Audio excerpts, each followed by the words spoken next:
যদি একটা গুলি চলে আর যদি আমার লোকের উপর হত্যা করা হয়, তোমাদের উপর কাছে আমার অনুরোধ রইল, প্রত্যেক ঘরে ঘরে দুর্গ করে তোলো।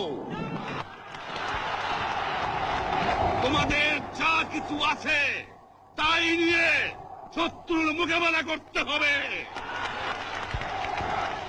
এবং জীবনের তরে রাস্তাঘাট যা যা আছে সবকিছু আমি যদি হুকুম দেবার নাও পারি তোমরা বন্ধ করে দেবে।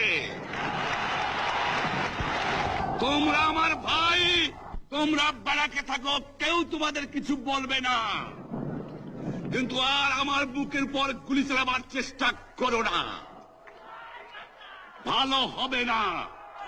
7 কোটি মানুষকে তাবা রাখতে পারবো না। আমরা যখন মরতে শিখেছি তখন